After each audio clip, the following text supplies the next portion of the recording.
আমার ডিভোর্স হয়েছে দুপুরে। সন্ধ্যায় শুনলাম আমার হাজব্যান্ডের প্রেমের বিয়ে হচ্ছে, তাও তার এক্সের সাথে, তার বাড়ির একদম পাশেই। কিছুদিন পর জানতে পারলাম আমাকে ডিভোর্স দেওয়ার ঠিক 2 দিন আগে ওদের বিয়ে দিছে ওর বোন। এটা শুনেই আমি স্তব্ধ হয়ে রইলাম। উপায় না পেয়ে আমার ফ্যামিলি ডাক্তার আনলো, স্যালাইন দিল। রাত 11টার দিকে হাতে স্যালাইন নিয়ে ফেসবুকে ঢুকলাম, দেখলাম আমার ব্লাউজ আমার বেনারসে পরে বউ সেজেছে।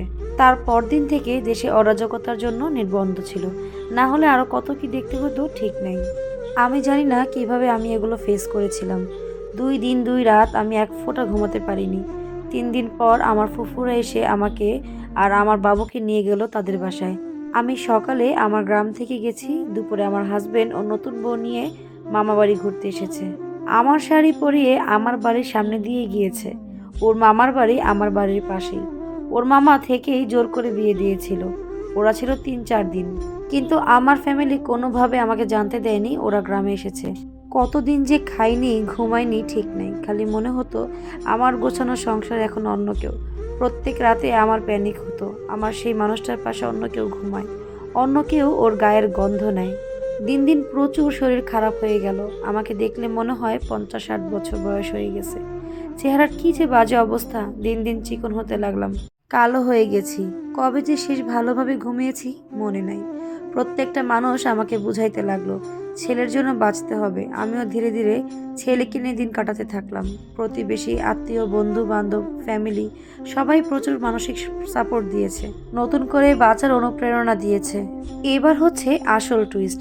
হুট করে একদিন বিকালে পাশের এক ভাবি এসে আমাদের বলল আমার হাজব্যান্ডের বর্তমান বউ নাকি ডিভোর্স দিয়েছে।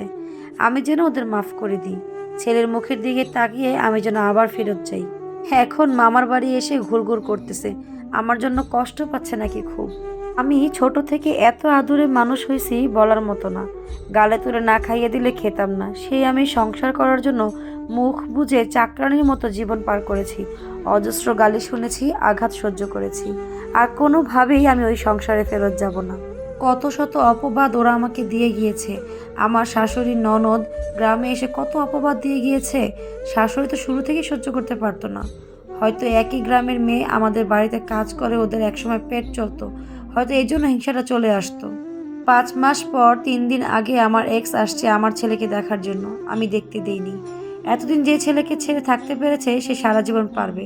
আমি আলহামদুলিল্লাহ আগের থেকে বেশ ভালো আছি আমার সোনাটাকে নিয়ে। ওর মামা মামি নানির চোখের মণি। এখন একটাই স্বপ্ন আমার, সোনাটাকে মানুষের মতো মানুষ করা। ওর জন্য সবাই দোয়া করো আপুরা। আমার বাচ্চাটা যেন ওর বাবা দাদার বৈশিষ্ট্য না পায়, ও যেন মানুষ হয়। ওকে আমি মানুষ বানাতে চাই আগে। মনুষ্যত্ব না থাকলে তো আর মানুষ হয় না। 10 বছর বয়সে আব্বুকে হারিয়েছি। সবাই বলে আব্বুর খুব সাধারণ মেয়ে আমি, ভীষণ শখের। সে আমার আজ একই হাল। তবুও সবশেষে আলহামদুলিল্লাহ। এই গল্পটি পাঠিয়েছেন নাম প্রকাশে অনিচ্ছুক এক আপু। আপনি কি আপনার জীবনের গল্প শেয়ার করতে চান? তাহলে আমাদের ফেসবুক পেজে ইনবক্সে যোগাযোগ করুন।